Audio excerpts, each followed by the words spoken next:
itu setara bahkan lebih baik daripada 83 tahun. Selama hidup saya bersyukur 3 kali dapat. Itu pun atas bimbingan guru. Kalau nggak dikasih tahu guru ya lewat. Ternyata nggak panjang waktunya. Kan kalau dalam syariat yang penting sholat isya berjamaah, sholat subuh berjamaah, dia dapat bagian Lailatul Qadar ketika malam itu terjadi Lailatul Qadar. Itu menurut syariat. Tapi ini nyata. Pertama kali saya kasih tahu pas sedang ngobrol, siap. Budu yang baik. Nanti jam sekian, durasinya sekian, itu Lailatul Qadar. Silakan Pak Ibadah, silakan ngobrol. Pas yang kedua, lumayan panjang, 15 menit. Itu kira-kira jam 9. Ya, cukup lumayan ya. Banyak kita berdoa, banyak kita ibadah. Karena waktunya 15 menit. Satu lagi nggak dikasih tahu jamnya, cuma malam itu. Nah, alhamdulillah. Lalu apa yang kita lakukan? Berdasarkan teori. Teori siapa? Teori Imam Ghazali, teori Abu Hasan Syadzili, pendiri Tarekat dan pimpinan Tarekat Syadziliyah. Itu beliau selalu katakan begini: jika puasanya hari Selasa atau hari Jumat, maka sangat dimungkinkan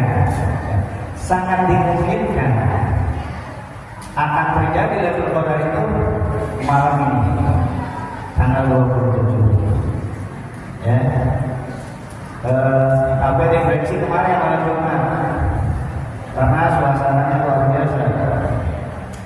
Tapi kalau situasi tadi malam Sabtu, nah jadi karena kita tidak diberikan asap, maka hanya perkiraan.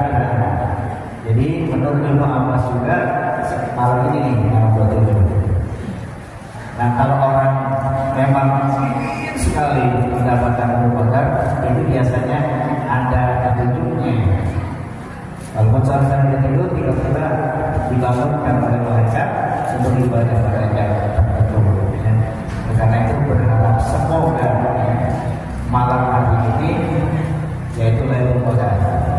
Walaupun teman-teman kita Lailatul Qadar banyak di pasar. Nah ini, jadi barang siapa yang ibadah pada malam itu sama dengan ibadah 83 tahun tambah 4 bulan tanpa berbuat dosa. Kan hidup kita ini jarang yang namanya di atas 80 dan jarang yang tidak berbuat dosa. Kita keluar masjid aja berbuat dosa. Keluar masjid berbuat dosa. Itu mana sih? Biasa aja. Karena selama ini kita tahunya dosa itu zahir. Padahal ada dosa zahir, ada dosa qalbu, ada dosa batin. Dan yang paling besar itu dosa qalbu sama dosa batin.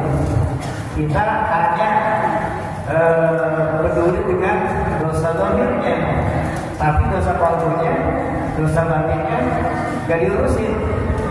Ya, gak tahu. Ternyata tasawuf itu untuk memperbaiki batin, tauhid untuk memperbaiki qalbu. Nah, sementara fikih memperbaiki yang luarnya. Jadi kalau tidak belajar 3 ilmu itu dikhawatirkan, dikhawatirkan menjadi manusia yang sesat. Karena tinjauannya beda-beda. Kalau kita lebih berdalam lagi, susah saya ngomongnya. Nanti kalau saya ngomong kan saya kasih ngomong semua. Jadi intinya sekarang ya bersiap-siap ya. Sebaiknya kalau mau tidur nanti jam 12 malam seperti umumnya orang yang menikah, ya udah 14 sampai subuh. Ya tentu saja sela-sela itu ada sahur. Ternyata ada 7 manfaat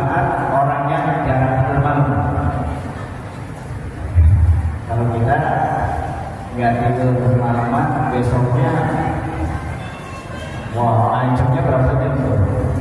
Padahal nggak tidur malam itu udah, karena semua energi, semua ilmu itu turunnya menjauh malam, terutama malam Jumat. Jadi malam Jumat itu istimewa. Jangan cuma mikirin bunuh Yahudinya doang malam Jumat, tapi aneh bunuh Yahudi, tapi Yahudinya makin ganas, gak bisa bis.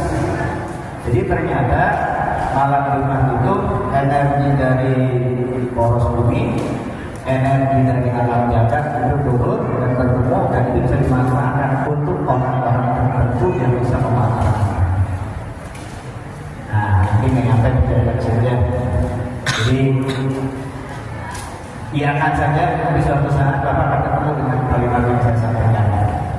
Sebab seperti Gus Dur itu kalau ngomong orang gak percaya, 10 tahun kemudian baru percaya. Nah, jadi omongan saya ini boleh Bapak langsung percaya, boleh juga simpen aja. Suatu saat akan ketemu yang pernah dulu katakan. Gitu kira-kira ya. Jadi karena ilmu ini sangat luas, ya. Kita masih berkutat di syariat. Belum nanti ke tarekat, belum ke ma'rifat, belum ke hakikat, belum ke ma'rifat, sepanjang perjalanan. Nah, lalu kalau kita kebetulan mati di dalam syariat, belum sampai ke hakikat, gimana tuh? Hanya antara ridho. Jadi Bapak sholat apapun, melakukan ibadah apapun, tujuannya mengharap rahmat dan karunia Allah itu. Karena kalau itu Allah sudah ridho, ya, surga nggak usah diminta, pasti dikasih. Seperti kita punya anak, kita tuh tahu pagi-pagi itu kalau berangkat sekolah pasti minta ongkos, pasti uang jajan. Nggak perlu diminta, udah disiapin karena kita sudah tahu. Nah, begitu juga Allah Maha tahu terhadap keinginan hambanya. Yang penting raih ridho Allah, raih rahmat Allah yang begitu luas, terutama ini hari-hari terakhir ini.